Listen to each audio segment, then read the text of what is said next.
Hello guys, అందరూ ఎలా ఉన్నారు? నేనైతే బాగున్నాను. నేనైతే ఈరోజు ఈ వీడియోలో మన హోమ్ మేడ్ డోనట్స్ ఎలా చేయాలో నేను ఈ వీడియో అనేది క్లియర్గా నేనైతే వీడియో అప్లోడ్ చేశాను. సో ఇది వచ్చేసి no yeast and eggless recipe అనమాట. సో కంప్లీట్గా మనకి ఇంట్లో ఉన్న వాటితోనే చేసుకోవాలి. నేను ఎలాంటి ఫ్యాన్సీ ఐటమ్స్, డెకరేటివ్ ఐటమ్స్ ఏవి యూజ్ చేయలేదు. బేసిక్ అనమాట ఇది. సో మీకు కావాలంటే ఇన్ కేస్ డెకరేటివ్ అలాంటివి అవి కూడా యూస్ చేయొచ్చు. సో ప్రాసెస్ అయితే అంతా సేమ్, బట్ మనకి ఈస్ట్ అది అంతగా నచ్చదు కదా, సో అదనమాట. సో దీనికి కావాల్సినవి మనకి ఆల్ పర్పస్ ఫ్లోర్ అంటే మైదా ఫ్లోర్, అండ్ ఇంకొకటి షుగర్ పౌడర్ అండ్ కర్డ్, అంటే కర్డ్ కానీ యోగట్ కానీ ఏదైనా తీసుకోవచ్చు. నేనైతే ఇక్కడ కర్డ్ తీసుకున్నాను అండ్ మిల్క్. సో ఇవన్నీ మనం ఫస్ట్ అయితే మిక్సింగ్ బౌల్లో వేసేసుకొని దాని తర్వాత ఒక half table spoon salt and half table spoon baking soda వేసుకోవాలి. నేను బేకింగ్ పౌడర్ ఏది యూజ్ చేయలేదు, ఓన్లీ బేకింగ్ సోడా యూజ్ చేశాను. సో ఇవి సరిపోతాయి మోస్ట్లీ. సో మనం దీన్ని మంచిగా నీట్ చేసుకోవాలి. సో దానికి మనకు ఒకవేళ వాటర్ పడితే మాత్రం కొంచెం మిల్క్తోనే మనమైతే దీన్ని నీట్ చేసుకోవాలి. వాటర్ కంటే కూడా మిల్క్ అనేది బెస్ట్ అనమాట.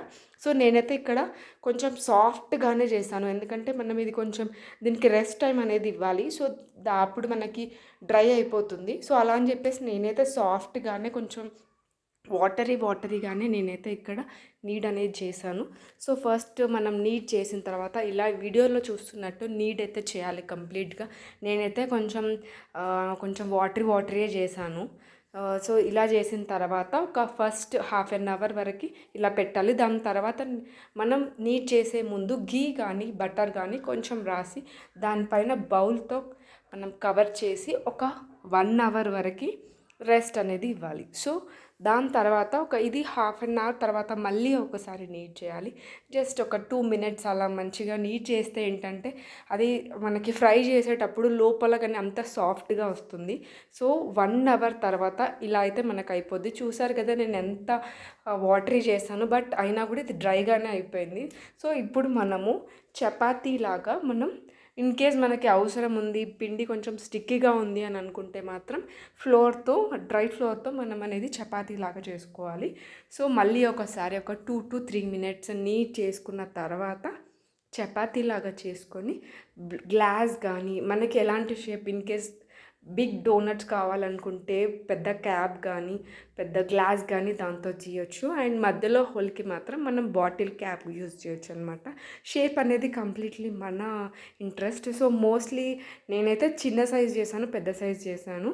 సో ఇలా కంప్లీట్గా చపాతీ షేపే రావాల్సిన అవసరం అయితే లేదు, బట్ కొంచెం థిక్గా రావాలి. చపాతీలాగా సన్నగా అవసరం లేదు, కొంచెం థిక్గా ఉంటే ఏంటంటే డోనట్స్ అనేవి కొంచెం ఫ్లఫీగా వస్తాయి అన్నమాట, లేకపోతే సన్నగా వస్తాయి. సో ఇలా వీడియోలో చూపిస్తున్నట్టు నేను ఇలా అయితే చేసేసాను. దాని తర్వాత మనం ఆయిల్ మాత్రం బాగా వేడైతే అవ్వాలి.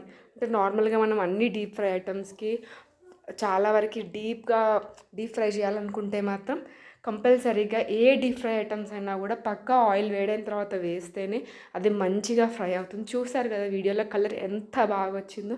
నేను కూడా చేయడం ఫస్ట్ టైం, సో ఎలా వస్తుందని అనుకున్నాను, బట్ ట్రస్ట్ మీ, మీరైతే కంపల్సరీ ట్రై చేయండి. ఎందుకంటే డోనట్స్ అనేది బయట చేసుకోవడం కంటే ఇంట్లో అయితే పిల్లలకు కూడా ఇవ్వచ్చు. ఇదైతే నేను చాక్లెట్ డైరీ మిల్క్ యూజ్ చేశాను. ఇక్కడ నేను పెద్దగా స్వీట్ పర్సన్ అయితే కాదు, సో అందుకే నేను చిన్న చాక్లెట్ థిన్ లేయర్ వేసాను. ఇన్ కేస్ మీకు కావాలంటే డబుల్ లేయర్ కూడా వేసుకోవచ్చు. లోపలైతే ఇలా ఉంది, చాలా బాగా ఫ్రై అయింది. సో దీన్ని మనం మంచిగా డెకరేటివ్ స్ప్రింకిల్స్ అలా చేయొచ్చు. నేనైతే బేసిక్గా ఓన్లీ చాక్లెట్తో చేశాను అనమాట. దానిపైన షుగర్ పౌడర్ యాడ్ చేశాను. వీడియో మీ అందరికీ నచ్చిందని అనుకుంటున్నాను, మీ అందరూ చేసేలాగే ఉందని అనుకుంటున్నాను. వీడియో నచ్చితే మాత్రం please like, share, subscribe to my channel. Thank you so much for watching.